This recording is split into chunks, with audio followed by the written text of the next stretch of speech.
5번째 사장에 기록된 비유입니다. 이 5번에 걸친 비유를 통해서 강조하신 것은 하나님의 나라에 대한 비밀, 그리고 하나님의 나라에 대한 속성에 대한 가르침이었고, 이 비유가 어찌 보면 쉽게 강조하기 위해서 오늘 말씀에도 알아들을 수 있도록, 이해할 수 있도록 비유라는 것을 사용하셨지만, 아이러니하게도 이 비유라고 번역된 단어가 수수께끼입니다. 수수께끼라는 말은 이해할 수만 있으면 너무도 쉬운 거지만 그것을 이해하기에는 어려움이 많은, 그래서 오늘 말씀의 끝에 보면 많은 비유를 사용하셨지만 따로 제자들에게 이 비유에 대한 것을 따로 제자들에게 모두 가르쳐 주셨다라고 할 만큼 자신들의 어떤 기본적인 생각이나 이런 경험과 같은 틀에 얽매여 있으면 비유를 이해하기에는 참 어려움이 많다라는 것도 우리는 이해해야 합니다. 마치 어린아이들도 이해할 수 있을 만큼의 쉬운 내용이지만 그것을 깨닫기는, 그 비유의 진정한 의미를 깨닫기는 쉽지 않다라는 것으로 우리는 이해해야 합니다. 앞에 있는 그 자라는 씨의 비유와 이 겨자씨의 비유는 모두 하나님의 나라에 대한, 하나님의 나라가 이 땅에서 확장되어 간다라고 하는 공통점을 가지고 있습니다. 자라는 씨의 비유에서는 하나님의 주권을 강조해서 우리는 이 하나님의 나라가 어떻게 확장될지에 대해서 사실 기대하기는 어려운데, 중요한 것은 농부가 씨를 뿌린 뒤에 이것이 어떻게 자라나는지에 대해서 마치 무관심한 것처럼 우리의 예상 밖을 벗어나서 하나님의 나라가 확장되어 간다라고 하는 하나님의 주권과 하나님 나라의 놀라운 능력을 강조했다면, 우리가 읽은 겨자 씨의 비유에서는 정말 예상 밖에, 특별히 수많은 짐승 그리고 수많은 새들이 와서 깃들 정도의 이 겨자씨가 자라난다는 겁니다. 겨자씨를 사용하신 것은 씨 중에 가장 작은 씨이기 때문은 아닙니다. 가장 작다고 설명된, 비유적으로 설명된 것 뿐이지 사실은 겨자씨보다 더 작은 씨들이 있습니다. 문제는 이 작은 씨와 대조적으로 한 2m, 또 어떤 것은 3m 정도로 마치 나무처럼 이 작은 씨앗이 빠르게 나무처럼 자라난다는데 이 씨를 사용한 목적이 있습니다. 그러니까 다른 씨, 더 작은 씨도 있는데 이 더 작은 씨앗은 이 겨자씨만큼 그렇게 자라지는 않는다는 거죠. 그러니까 자라는 것을 설명하기 위해서 가장 작은 씨라고 설명하고 있습니다. 대조적으로 씨앗은 잘 보이지 않을 만큼 땅에 떨어지면 잘 찾지 못할 정도의 작지만 그것이 땅에 떨어져서 자라면 벌써? 라고 생각할 만큼 너무 크게 자라난다라는 것을 강조하고 있습니다. 기대 그 이상의 모습으로 자라가는 것을 강조하므로 하나님의 나라가 이렇게 놀라울 정도로 땅끝을 향해서, 세상 끝을 향해서 나아간다라는 것을 강조합니다. 시작될 때, 씨앗을 뿌릴 때 또는 씨앗만 보고는 이것이 이렇게 자라리라고는 누구도 기대할 수 없는데, 하나님의 나라에 대한 말씀은 인간의 예상을 훨씬 뛰어넘는 그런 능력이 있다라고 하는 것을 강조하십니다. 32절에서 공중의 새들이 큰 가지에 그 그늘 아래 쉼을 누리고 있는 이런 이미지에 대해서 앞에서 씨 뿌리는 비유에서 길가에 떨어진 씨앗을 설명하면서 새들이 와서 그 씨앗을 먹어버리는, 그래서 여기서 앞에 있는 땅에 떨어지는 네 종류의 땅을 설명할 때 새는 사탄을 의미하는 것으로 예수님이 말씀하셨어요. 그럼 새만 나오면 다 사탄이냐? 그렇지 않다는 거죠.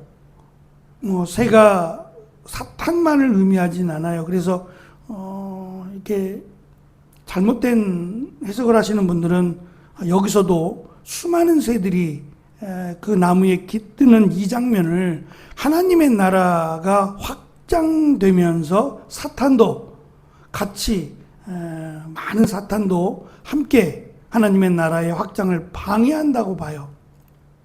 언뜻 보면 그런 것 같기도 하다, 그럴듯하다라고 이해도 됩니다. 그래서 비유는 자칫 코에 걸면 코걸이가 되고 귀에 걸면 귀걸이가 되는 이 자의적인 해석 때문에 사실 이단들이 가장 많이 자신들의 어떤 생각이나 주장을 강조하는 데 사용하는 것이 비유예요. 그래서 이 수많은 새들을 교회로 봐요. 그러니까 하나님의 나라를 방해하는 것은 수많은 교회들이다. 이 수많은 교회들이 결국은 사탄의 도구다라고 연결을 하기도 합니다. 여기서 그 의미가 아니고요. 이 이미지는 큰 나무에 새들이 와서 쉬고 머물고 있는 이미지는 다니엘서 4장 12절에 예언된 느부갓네살 왕에게 다니엘을 통해서 해석하게 한 이것 때문에 고민이 많고 도저히 이게 무슨 의미일까라고 하며 다니엘을 불러서 이것을 해석해 달라고 하면서 나온 예언의 이미지입니다. 느부갓네살 왕이 꿈에서 본 환상인데요. 큰 나무는 왕 또는 왕이 다스리는 나라를 의미하고 그 나무의 열매를 먹고자 찾아온 들짐승과 공중의 새는 바벨론 제국의 혜택을 입고 있는 열국들, 작은 나라들 또는 나라를 빼앗기고 바벨론으로 끌려온 수많은 사람들을 의미합니다.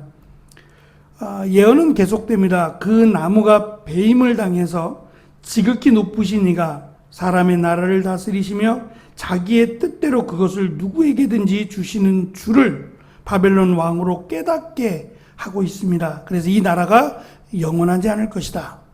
이 나라가 다른 이에게로 넘어갈 것을 또 예언하고 있고 다니엘에 따르면 느부갓네살 왕을 상징하는 큰 나무의 그늘에 유대인들 역시 혜택을 받고 있지만 이스라엘의 메시아이신 예수님은 역으로 자신을 통해 세워질 하나님의 나라의 그늘에 많은 사람들이, 많은 족속들이 와서 쉼과 혜택을 누릴 것을 이 비유를 통해서 다시 한번 말씀하세요. 느부갓네살 왕이 꿈꾸었던 나라는 영원하지 않다.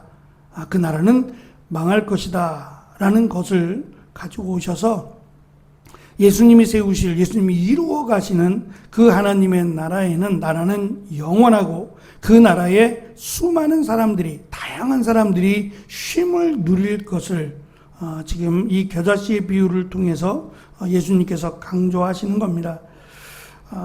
지금 예수님께서 세워가신 하나님의 나라, 그리고 다시 오실 때 완성될 하나님의 나라를 통해서 수많은 사람들이 그 하나님의 나라를 통한 구원과 쉼을 얻을 것이다 라는 것을 강조하시므로 하나님의 나라는 사실 우리의 영역이 아닙니다. 우리가 전하고 우리가 설명은 하겠지만 그것을 이루어 가시는 분은 하나님이시다. 농부가 그것이 어떻게 자라는지 알지 못하도록 자란다라는 것도 사실 우리의 영역 밖의 영역 하나님의 주권이 있다라는 것이고, 또 하나는 그것을 막고자 하는 자들이 있을지라도 막을 수 없다는 겁니다. 겨자씨가 자라나는 것을 누가 막을 수 있겠어요?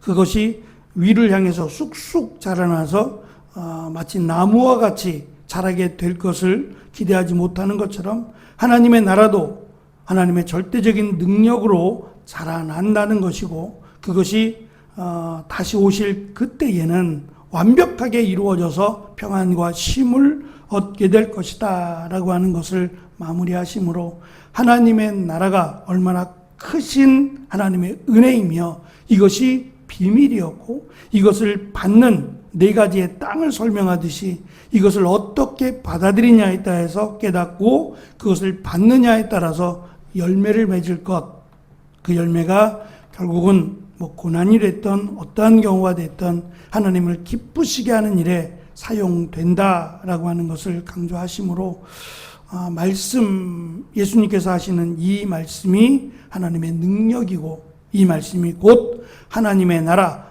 영원한 생명으로 연결된다라고 하는 귀한 말씀을 비유를 통해서 우리에게 가르쳐 주셨습니다. 이 말씀을 통해서 오늘도 기쁨과 하나님의 나라를 소망함으로 살아가는 귀한 은혜가 있으시기를 축원합니다. 기도하겠습니다.